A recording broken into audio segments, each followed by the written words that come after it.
Bueno, entonces, estos son los cambios más importantes y los cuales podríamos llegar a resaltar de nuestra NTC 1500. Ustedes van a encontrar aquí que es una quinta actualización, pero cuando ustedes lean la norma de la edición del 2023 van a encontrar una sexta edición. Quiero aclararles que aunque tenemos en volúmenes físicos solo 5 publicaciones de la norma, para el ICONTE sería la sexta edición, ya que el Instituto Colombiano de Normas Técnicas considera que hay una versión cero. Esa versión cero no es un documento palpable físico, se cuenta como un documento antecesor y un documento que pueda preceder a la edición número uno. Pero en realidad solo tenemos 5 volúmenes de la norma y no de pronto 6, como lo dice la publicación actual, y es algo que los podría llegar a confundir. Como volúmenes tenemos solo 5, pero sería la sexta edición por conceptos normativos.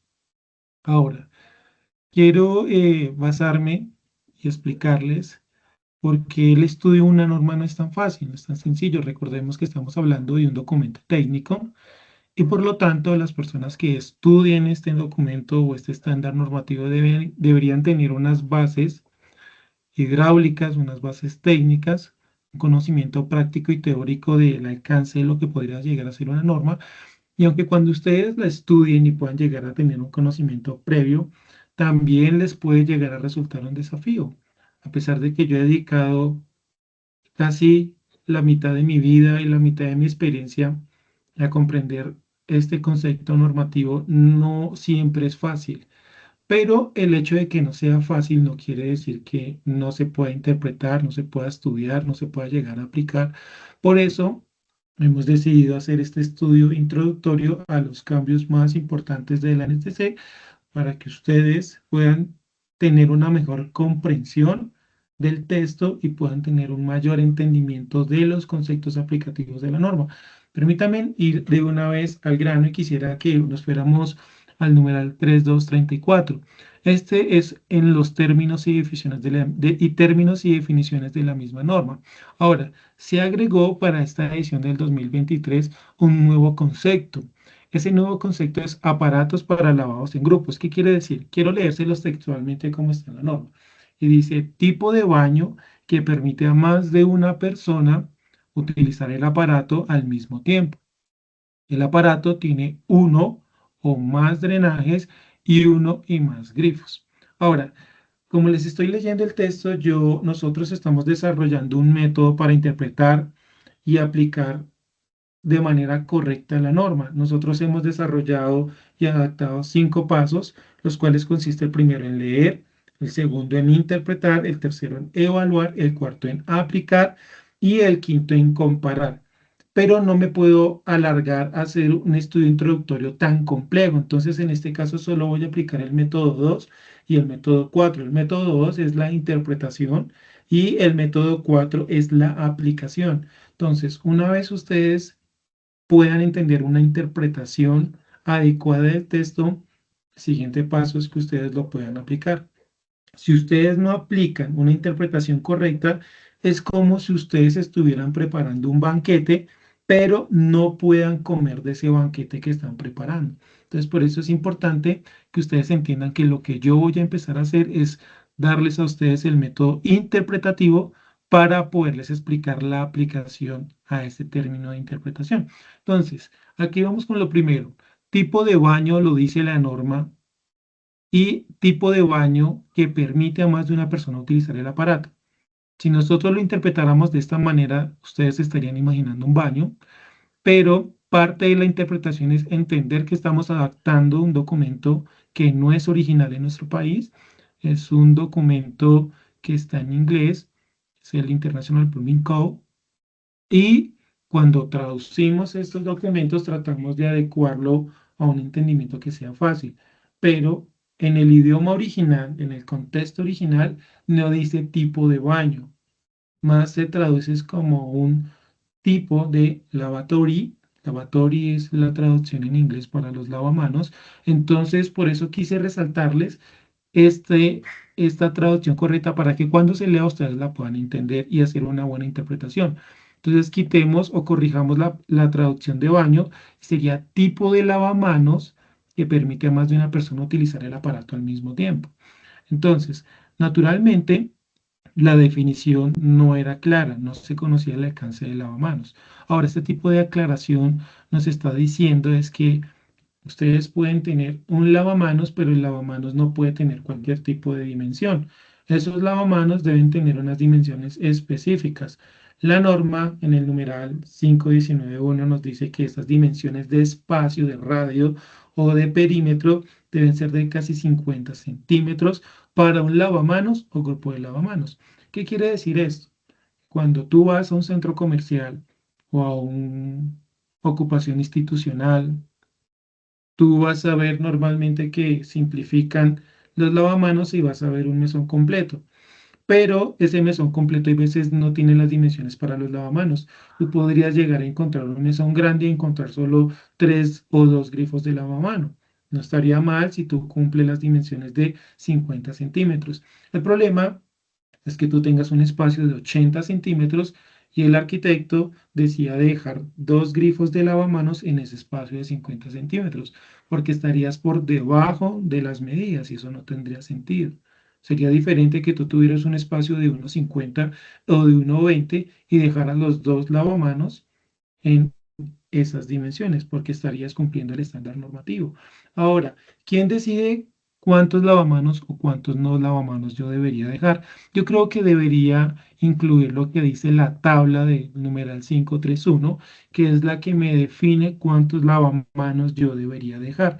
Este numeral de la definición 3234 es el que me dice las dimensiones de los lavamanos, pero es la tabla del numeral 531 el que me dice cuántos lavamanos yo debería dejar. Ahora, si nos vamos a esa tabla, la del numeral 531, ustedes se van a encontrar, aquí tengo mi norma a la mano para estarla consultando, que es donde tengo mis notas. Ustedes se van a dar cuenta que los lavamanos se requieren para todos los tipos de ocupación.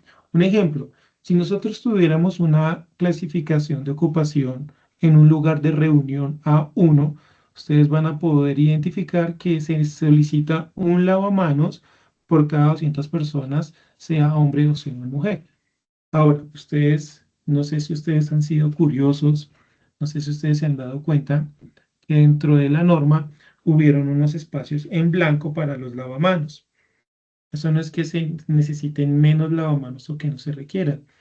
Hubo una mala adaptación a esa copia y a esas tablas y se corrieron los textos y esos textos que se corrieron dejaron esos espacios en blanco, especialmente para lo que fueron negocios, ocupación de negocios, educacional y de fábrica de industria. Pero eso no quiere decir que no se requieran lavamanos, sí se requieren lavamanos, pero por eso vuelvo y los invito, como ustedes están haciendo una interpretación, deben siempre acudir al documento original para poder identificar si la traducción siempre va a ser la más idónea, la más correcta.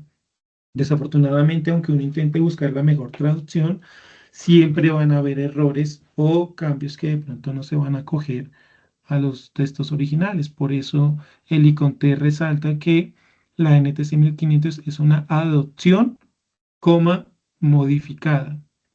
Ahora, vamos a ir al siguiente espacio.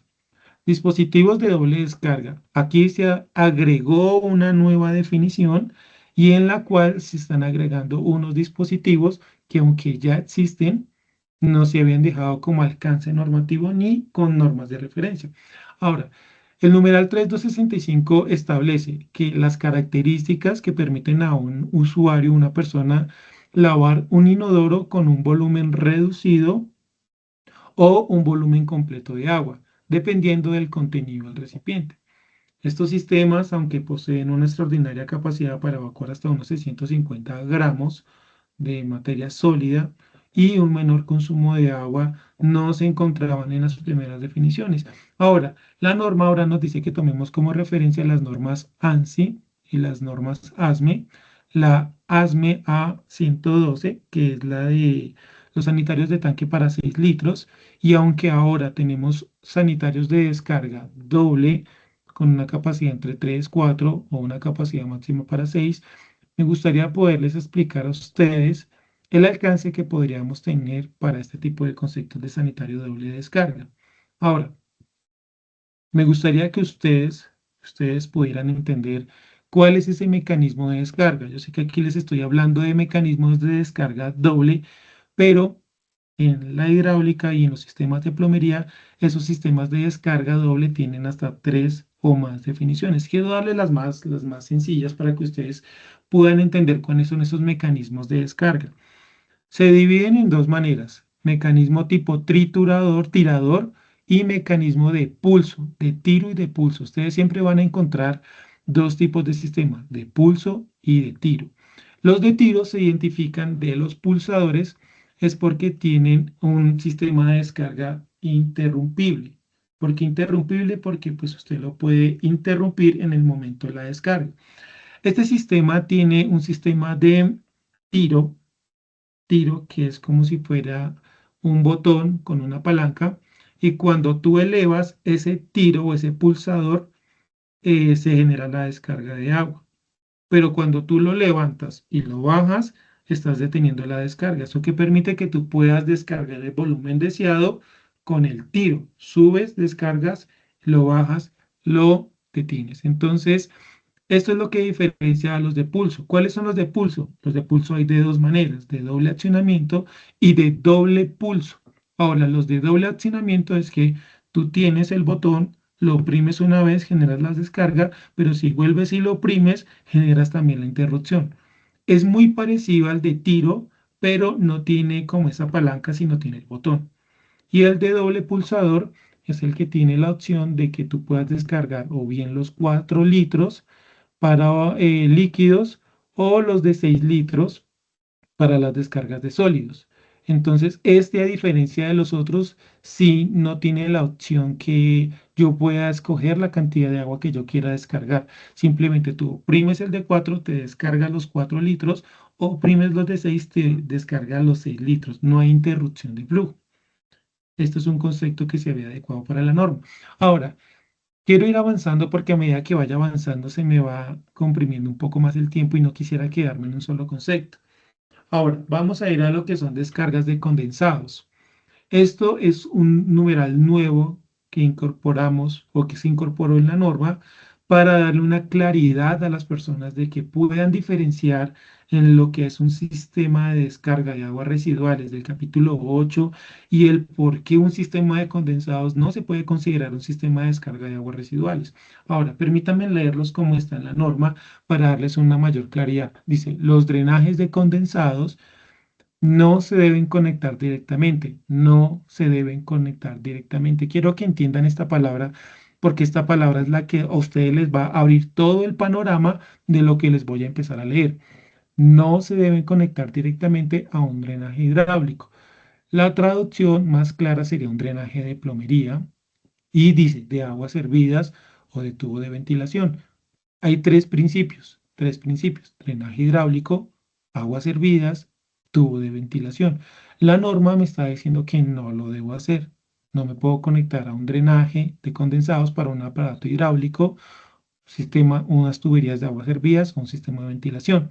Y me lo complementa. ¿Cómo me complementa la oración? Dice: el drenaje de condensados no se debe descargar en un aparato hidráulico. Recordemos, el aparato de plomería, que no sea un receptor de piso. Para la norma, ¿qué es un receptor de piso? Es una especie de rejilla de piso donde está la tubería de drenaje y la rejilla. Dice drenaje de piso, sifón de piso; drenaje de zanja, es lo que conocemos como sumidero o cárcamo; poceta de piso, poceta de servicios generales; o el drenaje de cubo. Cuando la norma habla de drenaje de cubo, está hablando sobre drenajes centralizados o cajas de inspección, que es lo que conocemos en nuestro medio. Tuberías verticales, poceta de uso general. ¿Cuál es esa poceta de uso general? Que no la puedo confundir con las posetas de servicios o las posetas de piso. Las posetas de uso general son las que se utilizan de pronto en centros comerciales, donde los utilizan para lavar animales domésticos, donde las utilizan en lavanderías. Este tipo de posetas no son las mismas de las de servicio general. O la norma me dice: o lavadero, cuarto de aseo, no lavamanos, no lavaplatos. Las conexiones de un drenaje de condensados a una Y, esta traducción nosotros la adecuamos para que sea de fácil entendimiento, pero esta Y se utiliza es como si fuera un tailpiece, Un tailpiece es como una adaptación que se le coloca debajo del lavamanos y tiene un brazo en forma de Y, pero no alcanza a hacer una conexión en Y, sino es la transición entre una T y una Y, es como una rama que le sale. Este tipo de accesorios es el que se le debe conectar la descarga de los condensados. Pero ustedes podrían decir, pero no se está contradiciendo la norma cuando dice que yo no me puedo conectar a un aparato. Y es aquí donde muchas personas no hacen una buena interpretación al texto. Dice que yo no puedo conectarme a un drenaje hidráulico o drenaje de plomería. En otras palabras, no puedo hacer esa descarga encima de un aparato. ¿Pero qué tipo de aparatos? La norma me dice que sí lo puedo hacer a un lavadero. A un lavadero sí lo puedo hacer, pero a los restos de aparatos yo no los debería hacer. Y si me puedo conectar a otro aparato, tendría que ser un lavamanos o el rebose de la bañera. Lavamanos o rebose de la bañera. Porque estos dos aparatos sí y los otros no?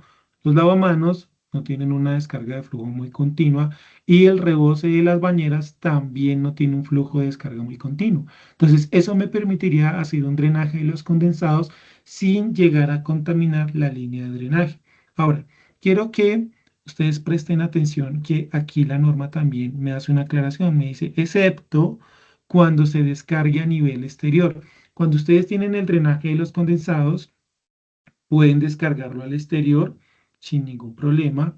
Y dice, el punto de descarga de los drenajes de condensados se deben ubicar dentro de la misma ocupación, espacio del inquilino o unidad habitacional. Ahora, normalmente, ¿cómo se hacen las descargas de condensados? Están los mini split, están los drenajes de condensado y las personas lo unifican con un solo tubo y lo llevan al drenaje convencional, pero no es la única práctica que permite la norma. No sé si me permiten un espacio, un momento.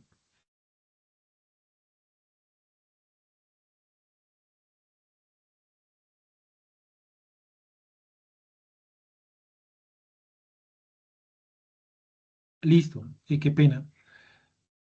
No es la única manera de generar un drenaje condensado. Normalmente vemos que se unifican en unas tuberías y se descarguen por allá a una poceta o a un jardín o cualquier otro lugar donde esa agua no vaya a generar ni humedad ni daños a fachada. Pero la norma en este punto está diciendo que los drenajes de condensado tienen que generarse sobre la misma unidad habitacional, posiblemente, preferiblemente. Por eso me da las opciones del lavadero, lavamanos o el rebose de la tina del baño.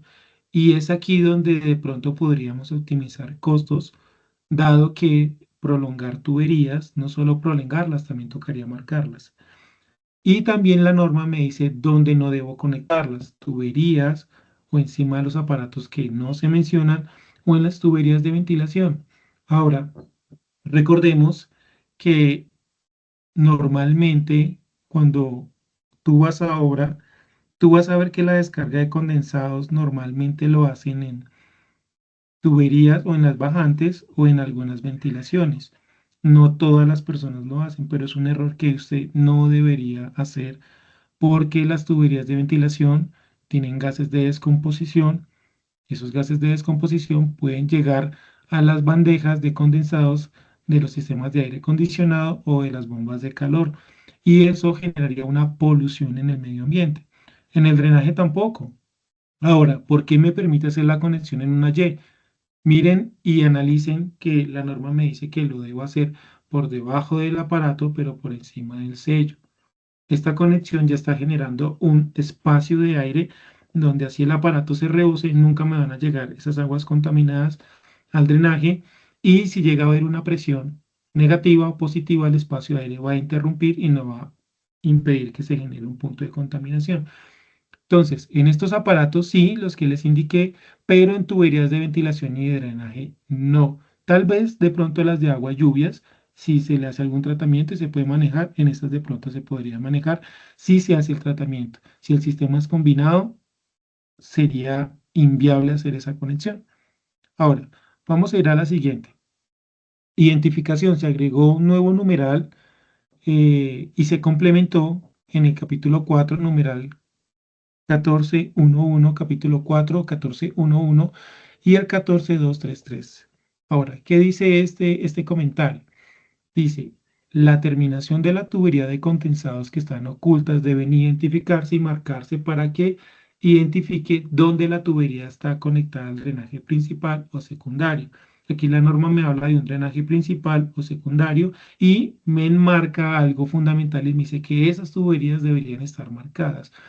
¿Por qué deberían estar marcadas? Normalmente eso lo hacemos en tubería de PVC presión blanca y si esa tubería queda oculta, llega a quedar oculta o de difícil acceso o en un espacio donde alguien desea hacer un mantenimiento y pueda llegar a confundirse con las otras tuberías. Entonces, por eso es importante hacer la separación entre la marcación entre la tubería hidráulica y la tubería de drenajes de condensados. Esto es algo normativo.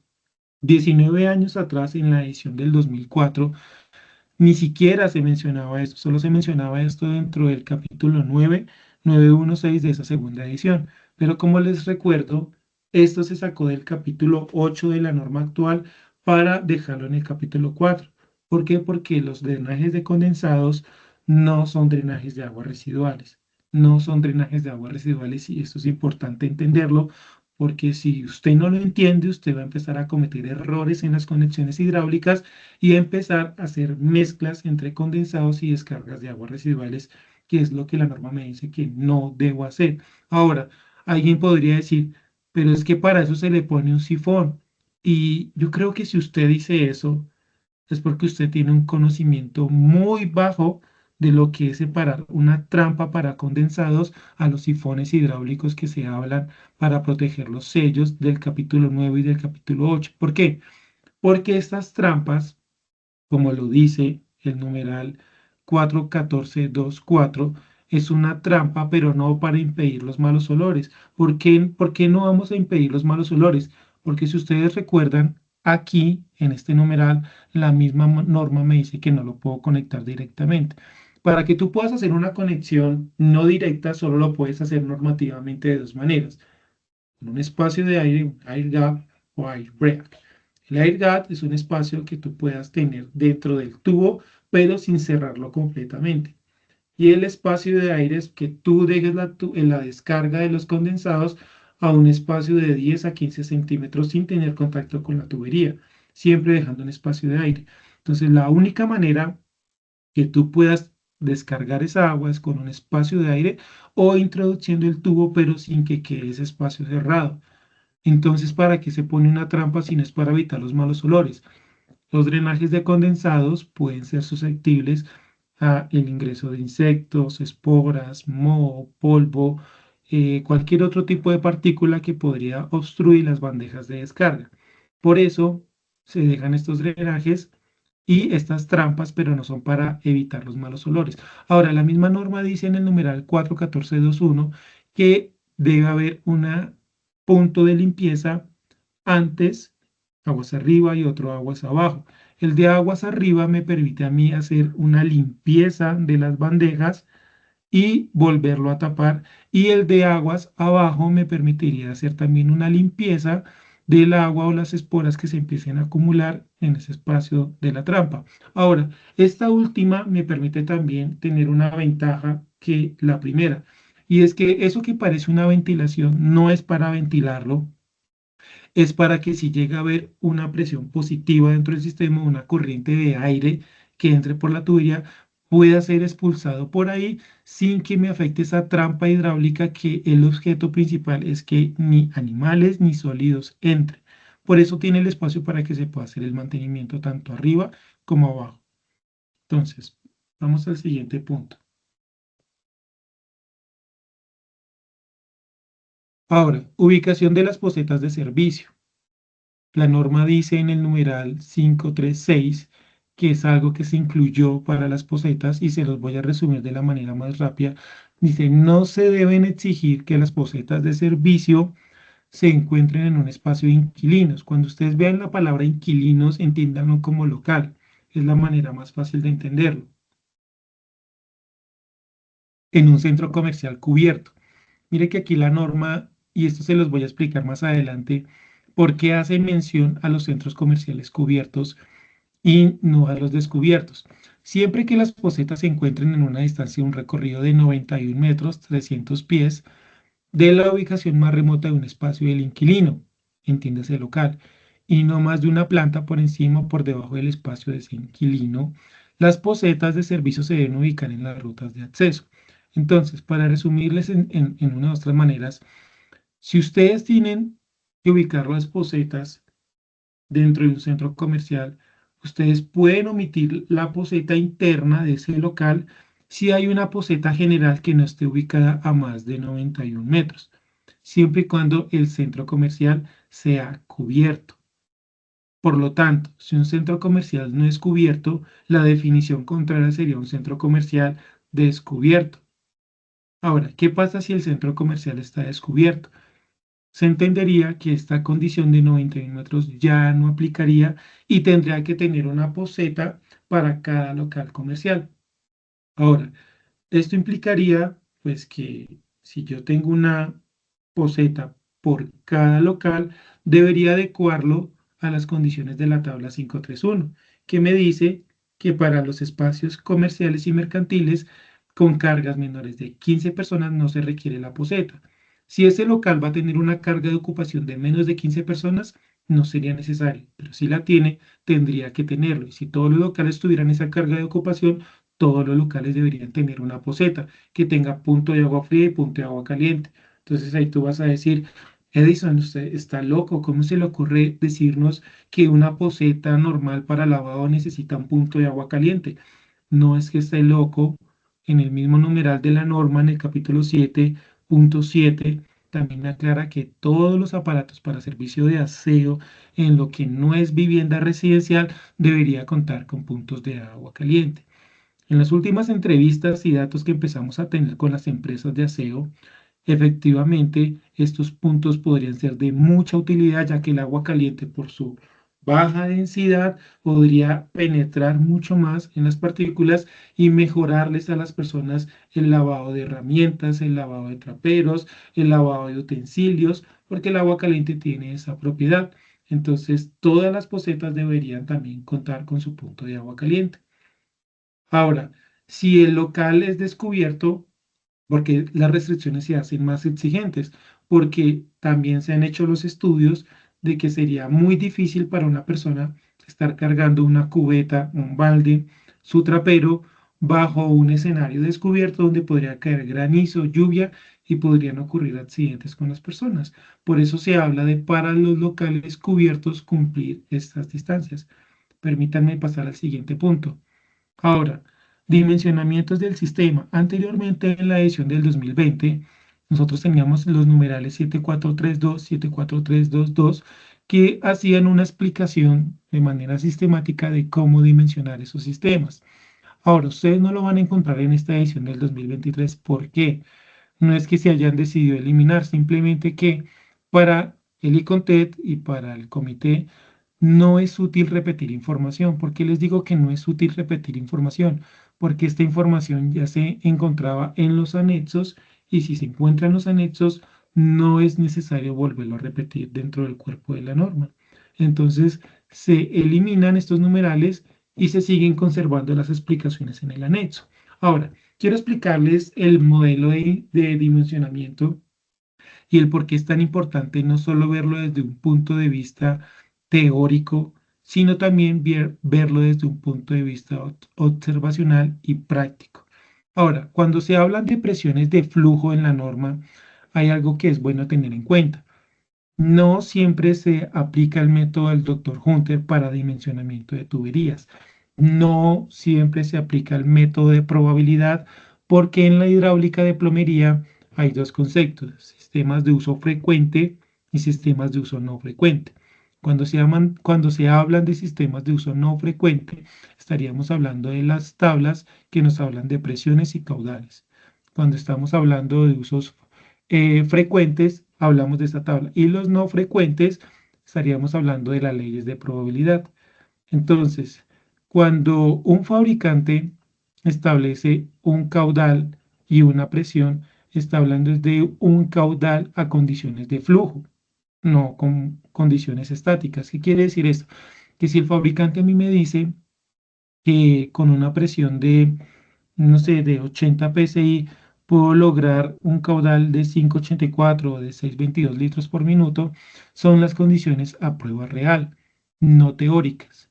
Las teóricas son las que, un ejemplo, las que estamos viendo aquí, que me dice que al tener una constante y un diámetro exponencial, por una presión exponencial o cuadrática, vamos a empezar a tener un aumento de caudal. Pero estas condiciones se dan cuando el punto de la tubería o el punto hidráulico está abierto y se descarga las condiciones externas normalmente. Pero estas condiciones se aplican solo para tuberías que descargan su flujo a una presión atmosférica y a un sistema atmosférico exterior sin de pronto tener la ducha, sin de pronto tener la boquilla, la cascada, que eso es algo que lo hace el fabricante. Entonces, tú no puedes interpretar una condición hidráulica solo a través del modelo teórico. El modelo teórico está bien, pero no se puede justificar por el modelo práctico o de laboratorio, que es el que se complementa con los fabricantes. Tú puedes entender la teoría hidráulica, pero estarías viendo la interpretación normativa solo desde un punto de vista. Pero cuando tú tomas el teórico y lo complementas con el método observacional, estás mirando por encima y estás viendo todo el panorama. No es lo mismo interpretar el capítulo 6 solo a través del capítulo 6. Cuando tú interpretas el capítulo 6 o el capítulo 7 de la norma, tienes que interpretarlo con todos los capítulos de la norma para que puedas tener un panorama mucho más completo. Entonces, es para explicarles que cuando se retiraron estos numerales es porque ya estaban en los anexos explicativos. Ahora, por tiempo no me voy a centrar más en esto y voy a pasar a los otros cambios para poder generar con ustedes como las preguntas y generar unas respuestas. Ahora, se colocó también dentro de la norma lo que se llama cable trazador para tuberías no metálicas. Y dice, se debe instalar un cable trazador aislado indicado para tal fin u otro conductor aprobado adyacente en las tuberías subterráneas no metálicas que sirvan como servicio de agua para un hospital. Noten que yo les estoy resaltando como las partes más importantes de la norma para que ustedes puedan hacer una buena interpretación de la norma. Miremoslo hasta ahí. Nos están hablando de un cable, trazador, tubería subterránea no metálica y servicio de agua para hospitales. Cable, tuberías no metálicas, hospitales. Y deben facilitarse el acceso al trazador o al rastreador o al cable trazador que termine por encima del suelo en cada extremo de las tuberías. Ahora, ¿esto por qué se utiliza para los hospitales? Cuando se instalan tuberías no metálicas en hospitales y van enterradas o ocultas, se debe instalar un cable que sea especialmente de cobre, que tenga un espesor mínimo o un número de cable para que cuando se deba buscar esa tubería o se deba hacer una reparación, se pueda localizar lo más pronto posible. Recuerden que los hospitales sí o sí deben tener un funcionamiento constante las 24 horas del día, los 7 días de la semana, los 35, 60, los 365 días del año. Y es importante que las tuberías hidráulicas estén en completo funcionamiento para que el hospital pueda hacer un buen uso sanitario. Entonces, la norma ahora me establece que yo debo dejar ese cable trazador especialmente en las tuberías ocultas, para que cuando el personal de mantenimiento necesite hacer una reparación lo haga lo más rápido posible y generando la menor cantidad de estragos y rompiendo la menor cantidad de material para poder llegar a esas tuberías. Ahora, ese cable, la norma me dice que debe tener un espesor mínimo o una dimensión mínima y hablan de 18 AWG. 18 AWG es lo que se determina en inglés con las siglas para el calibre de alambre americano.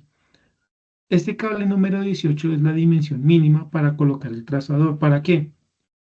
Para que el interceptor y el transmisor puedan ubicarse.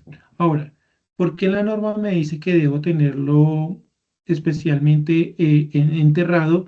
Pues al tenerlo enterrado y al hacer yo mi identificación de tuberías, pues debo tener también unas condiciones. Uno es que yo pueda identificar el cable desde su inicio hasta su fin, desde el cuarto de bombas hasta donde se hace la transición. Como debo identificarlo por encima, Normalmente, esto no está en la norma, pero normalmente uno deja esta salida de cable a unos 30 a 45 centímetros. ¿Por qué? Pues para que no se pueda tapar. Segundo, para que se pueda identificar. Y tercero, para que desde ese recorrido se pueda con el receptor y el transmisor arrancar el recorrido y buscar la tubería. Normalmente, como este cable, hay personas que lo pegan con cintas a la tubería. Nosotros no recomendamos eso. Nosotros lo que recomendamos es que ese cable se pueda dejar separado unos 2 o 6 pulgadas y se pueda o bien instalar a un lado o transversal a la tubería. ¿Por qué? Porque si alguien empieza a buscar y el cable está por encima, seguramente con la pica podría llegar a romper la tubería y hacerle un mayor daño. Entonces se recomienda que este cable quede a un lado o transversal a esa tubería para que cuando hagan la excavación no rompan las tuberías. Ahora vamos a ir a la siguiente diapositiva. Este es otro punto que se quiso aclarar de pronto dentro de la norma, aunque se hace normalmente, es como un término de aclaración. Dice, se debe aceptar como un punto de limpieza. Cuando yo les hablo de punto de limpieza, es lo que nosotros conocemos como tapón de limpieza. Y dice equivalente a un sifón de aparato o un aparato con sifón integrado, como lo es el sanitario, extraíble sin alterar las tuberías ocultas. ¿Qué está queriendo decir la norma en este momento? Normalmente nosotros en obra o en diseño a todos le resultamos poniendo tapón de inspección para facilitar la inspección de las tuberías, pero necesariamente no se necesita ese tapón de inspección.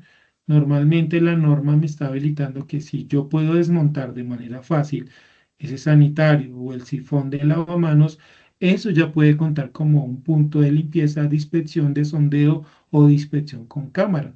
Entonces, esto que me permite optimizar costos y ya no tengo que estar instalando tapones de inspección constantemente, sino que los mismos puntos de los aparatos accesibles o los mismos sifones de los aparatos que pueda retirar me puedan servir como un medio de inspección. Eso es lo que estamos haciendo actualmente con algunos videos. Ahora, puntos de reparación. ¿Qué me permiten hacer con estos puntos de reparación? Normalmente en tuberías de grés o en tuberías de hierro dúctil, cuando ya están en un estado muy deteriorado, es posible que se pueda prestar el servicio de reparación y de restauración. Pero como es un proceso tan complejo, la norma establece casi 7, 8 puntos que se los quiero resumir. Usted puede reparar esa tubería, pero antes de repararla, no va a ser como hacen las personas normalmente, que dicen, la tubería está dañada, la podemos reparar, reparémosla. Nunca verifican el estado de la tubería, nunca verifican si ese estado es reparable o no reparable, nunca verifican si eso podría obstruir o dificultar la capacidad hidráulica, simplemente van reparando sin hacer el estudio. Ahora la norma me está diciendo, no haga eso, hágalo de una manera ordenada. Primero, si la tubería es de 4 en adelante, cumple para hacer la reparación. Si usted hace una limpieza y después de la limpieza inserta la cámara y hace el video, aplica para esas condiciones. Si las anotaciones del video usted las hace cada 7,5 metros, está cumpliendo con las condiciones para adecuación para hacer un monitoreo constante cada 7 metros. Autoridad competente. La autoridad competente tiene que evaluar si ese video, la limpieza y las anotaciones que se hacen de las tuberías de 4 en adelante cumplen, el proceso continúa. Si no, se debe frenar y ya no es viable el proceso de reparación de las tuberías. Ahora, si existen defectos que no se deben permitir el revestimiento o se deben reparar, también se deben acudir a la anulación de la reparación. Y si, digamos, el proceso, el video, la limpieza, las anotaciones son buenas, ahí sí yo ya puedo empezar a hacer un proceso de reparación. Si no, no. Y después de hacer el proceso de reparación, tengo que volver a hacer otro video y un informe para evaluar que el sistema quede sin defectos. Entonces, esto es un principio que se aclaró para la norma y es un proceso viable para que se haga un proceso controlado de las reparaciones de las tuberías. Ahora, quiero ir al siguiente punto. Terminal de ventilaciones protegidas.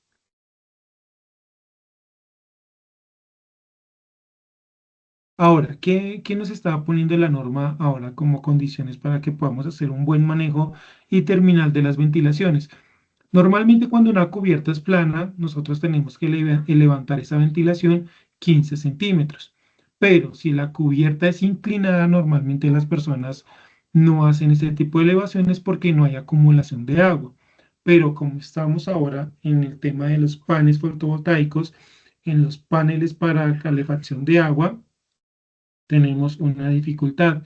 Y esa dificultad es que esos paneles podrían instalarse por encima de los tubos de ventilación, obstruyendo la salida de aire. No solo obstruir la salida de aire, sino que en los estudios que se han realizado, esas condiciones generan una proliferación para la reproducción de aves. Normalmente las aves tratan y buscan su apareamiento o su reproducción en dos etapas del año: marzo, abril, octubre y noviembre. Las aves normalmente tienen una calor corporal entre 39 a 42 grados Celsius, pero ellos buscan un espacio que pueda tener entre 18 y 25 grados para que puedan generar ese proceso de reproducción y incubamiento de sus huevos. Pero ¿qué ocurre en las noches de Bogotá, que son noches frías, que son noches que pueden estar entre los 10, los 8, los 7 grados, igual o menores? Es que las aves encuentran este espacio porque se emanan vapores y esos vapores son cálidos y emanan algo de condensados y esos condensados generan una humedad ideal para la reproducción de estas aves. Entonces, normalmente, cuando se hace una descarga de agua en los sistemas de drenaje sanitarios, esa agua, si estuviéramos aquí en Bogotá a 8 grados en la noche, esa agua podría llegar a elevarse a una temperatura entre 10 a 24 grados. Entonces, 8 grados de la noche más lo que yo puedo elevar en la descarga de vapores de condensado y en los vapores de los aguas, del agua caliente que se generan en las duchas y lavaplatos, estaría generando un ambiente propicio de 32 grados, un ambiente muy cercano al calor corporal de las aves. Y en el día, pues aumentaría un poco más esa temperatura. Por eso las aves se encuentran idóneas los cuellos gansos de las ventilaciones para hacer sus nidos, pero eso generaría taponamientos. Por eso la norma me dice que si llega a haber un escenario donde hayan paneles fotovoltaicos o de agua caliente de colectores planos solares, debo elevarlo por lo menos unos 2 centímetros por encima de esos paneles para evitar que se obstruyan esas ventilaciones o en una granizada pues obstruya el flujo de aire. Ahora, por último, y para terminar, porque quisiera explicarles más cosas, pero no creo que sea el tiempo para hacerlo, no hay más espacio. Entonces, eso es un corto resumen y quiero terminar con las terminaciones no, disculpe, los intersectores y separadores. Ahí el título me quedó mal, les pido disculpas. Pero, ¿qué quiere decir este nuevo numeral? Este numeral me dice que yo puedo encontrar un balance de sello hidráulico. ¿Qué quiere decir eso? Los sifones de emergencia, que son los sifones que se dejan en los baños o en las cocinas, normalmente no reciben un flujo de agua continuo. Ese sello intenta evaporarse.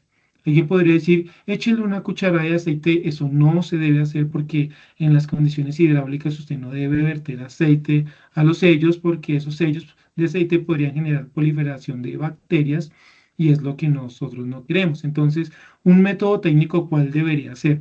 Que se saque una derivación entre el lavamanos y entre el sifón y se genera una descarga de agua a un tercio o a un cuarto por ciento de esa posibilidad de descarga de agua y que esa pequeña cantidad de agua que se desvía del aparato pueda llegar a hidratar el sello hidráulico. Esto es algo que se hacía anteriormente, ha funcionado bien. Nosotros lo hemos aplicado en varios proyectos y ha funcionado muy bien. Entonces, esto permite que el sello del sifón de emergencia se esté recargando, se esté balanceando y puede evitar que los malos olores regresen a los recintos. Entonces, esto es un método muy bien especificado para que no se utilicen los otros métodos costosos que tal vez de pronto la norma utiliza con los dosificadores de goteo por retardado de descarga. Estos dosificadores de goteo lo que hacen es que se saca una derivación del punto hidráulico, tiene un reductor de vacío, pero tiene una dosificación muy mínima para que el sello hidráulico se pueda hidratar y recuperar. Entonces, yo creo que voy a dejar hasta ahí por esta noche. Me gustaría de pronto saber si tienen alguna duda, escuchar sus opiniones, sus comentarios. Me gustaría poder abarcar tantas cosas, pero si en estos cambios tan pequeños me gasté una hora, llegar a implementar todos los métodos de interpretación a muchos numerales, me tomaría días hacerlo, pero digamos que aprovechamos, gracias a Dios, estos espacios es para comentarles de pronto estos cambios puntuales, los cambios más importantes, lo que se quitó, lo que se agregó. No sé, me gustaría con la ayuda de Luisa, si generáramos un corto espacio de preguntas y respuestas para poderles aclarar a ellos, a los participantes, esas dudas o inquietudes.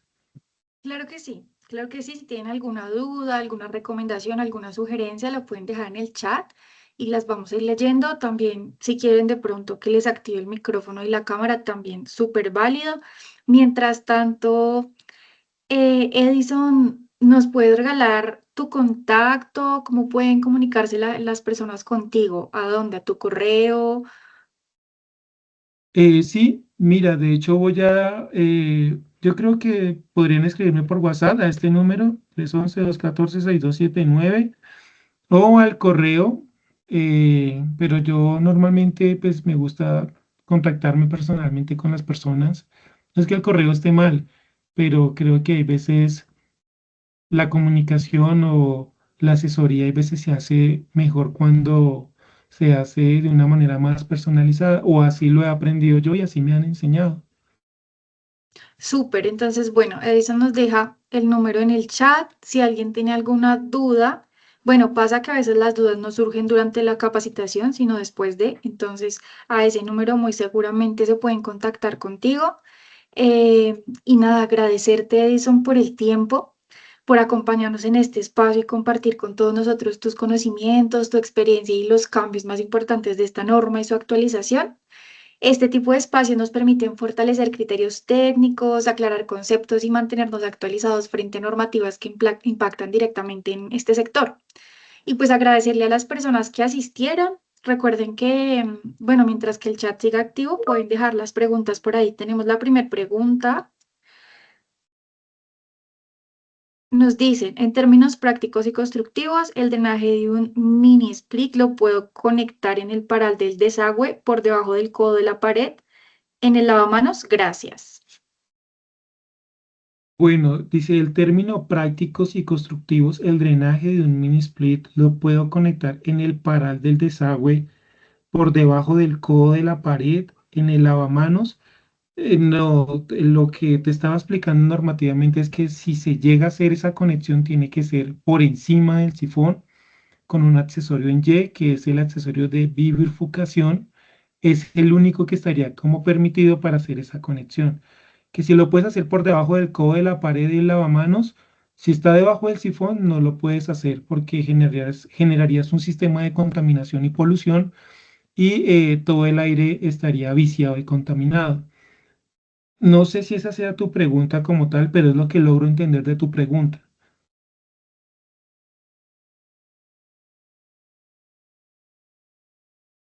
Bueno, ahí nos Ahora, cuando tú pueden. utilizas la palabra paral del desagüe, recuerda que la norma prohíbe hacer conexiones a los parales o a las tuberías verticales o tuberías horizontales.